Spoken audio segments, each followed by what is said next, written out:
The night the steel wolves roared into that hospital parking lot, the world seemed to stop. The hum of their engines once to just noise. It was a storm, a wall of thunder that carried purpose and fury. 97 motorcycles lined up under the flickering lights, chrome glinting like 1,000 sparks of vengeance. Inside, a frightened girl named Lily pressed her trembling hands against the window, her pale face streaked with tears. The nurses whispered. The security guards froze. No one knew why a motorcycle club was descending upon a quiet suburban hospital in the middle of the night, but by dawn everyone would, if you believe in kindness, in second chances, and in the power of strangers standing up for what. As right, take a moment now to like, comment, share, and subscribe, because what you're about to hear might just restore your faith in humanity. Lily was 12 when her mother remarried. Her stepfather, Craig, wore a smile in public that could charm anyone, but at home, that same smile twisted into something darker. He had a temper, not the kind that erupted like thunder, but the kind that simmered quietly, waiting for moments when no one else was around. Lily, as mother worked night shifts at a diner, leaving Lily alone with him for hours. It started with shouting, then came the slammed doors, then one night, bruises she could hide anymore. She tried to tell her mother, but fear silenced her. Craig was clever. He'd always find a way to twist the story, make it seem like Lily was lying, like she was acting out.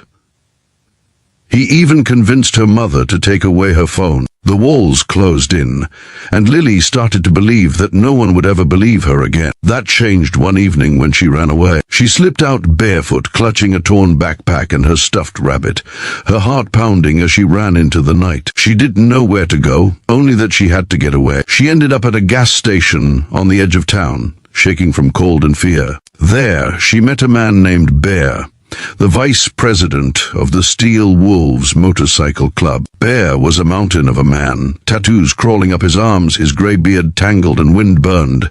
To most, he looked terrifying, but when he saw Lily huddled by the gas pump, his eyes softened. He bought her a hot chocolate, sat beside her, and didn't ask questions, not at first. She eventually told him everything, voice trembling, eyes red. When she finished, Bear didn't say much. He just stood up, called someone on his phone, and said 3 words that would change everything. We ride tonight. Back at the Steel Wolves clubhouse, the engines started before dawn. The members gathered. 97 men and women who had all once lived lives that went off the rails. Former soldiers, addicts, ex-convicts, outcasts. The club wasn't about crime, it was about redemption. They'd turned their chaos into brotherhood, their mistakes into purpose. They rode for charity, for veterans, for lost souls, and that night they would ride for Lily. Meanwhile, at the hospital, Lily lay in a bed under thin sheets, recovering from injuries Craig had caused before the police intervened. Her stepfather had been arrested briefly but released pending investigation, and word spread fast that he was coming back to take her home. The hospital staff did what they could, but legally their hands were tied. Lily's mother was too afraid to stand up to him. The girl's only protector seemed to be time itself, and even that was running out. Then came the sound. At first it was distant, a low rumble like thunder over the horizon. Nurses glanced up. The security guard stepped outside, confused. Then the sound grew louder, closer, heavier, until the glass doors of the hospital trembled in their frames. Headlights appeared like stars across the parking lot, one by one, until there were nearly 100. The Steel Wolves had arrived. Bear led the front, his leather vest bearing the club's winged wolf emblem. Behind him, the wolves formed a semicircle around the entrance.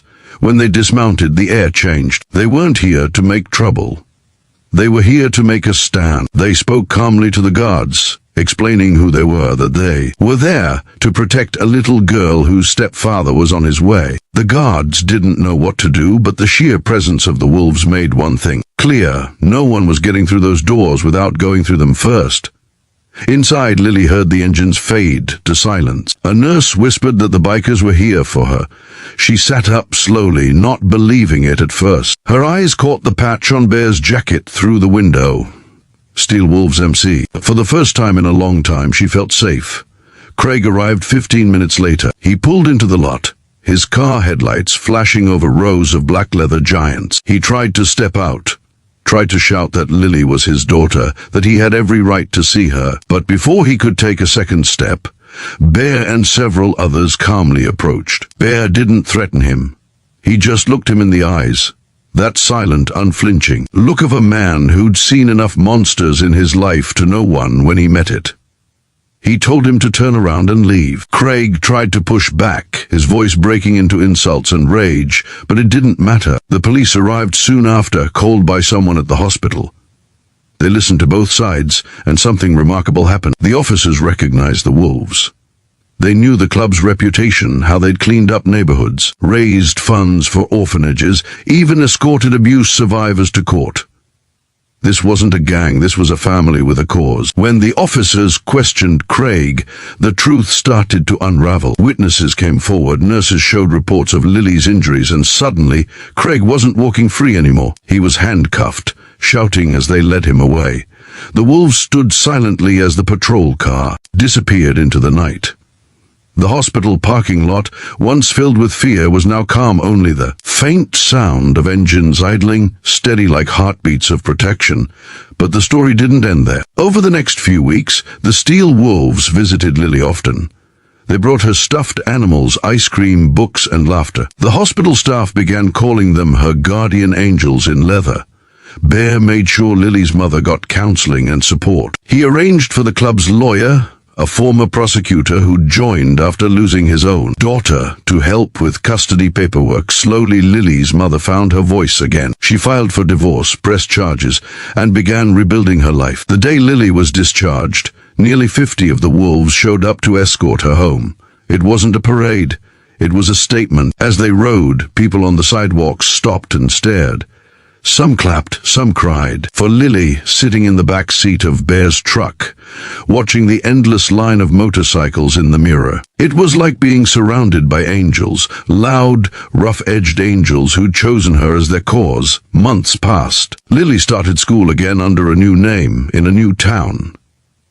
The nightmares faded little by little. She began painting, something Bear encouraged after seeing her doodles on hospital napkins. One day, she painted a wolf with wings, fierce yet gentle, guarding a small girl under its shadow. When Bear saw it, he framed it and hung it on the clubhouse wall. The steel wolves became part of her family. On holidays, they'd visit with gifts. On her birthdays, the roar of engines outside the house was her favorite sound. The same roar that once meant fear now meant love. Years later, when Lily graduated high school, the wolves filled the back row of the auditorium. Their leather jackets gleamed under the lights, patches catching every eye in the room. When Lily stepped onto the stage, she didn't look for her stepfather. He was long gone, serving time. She looked for Bear. He stood with tears in his eyes, clapping harder than anyone. After the ceremony, she hugged him and whispered, "You saved my life." He just smiled and said, "No, kid, you saved ours." Because for the steel wolves, Lily had become a symbol of everything they fought for. The proof that people could change, that pain could be turned into purpose. Before her, they rode for causes. After her, they rode with conviction. The photo of that night, the one of Bear standing outside the hospital, with Lily's tear-streaked face looking up at him, went viral. It wasn't planned, but someone had captured it. The internet exploded with messages of support, donations to the club's foundation, and stories from others who'd been saved by unexpected kindness.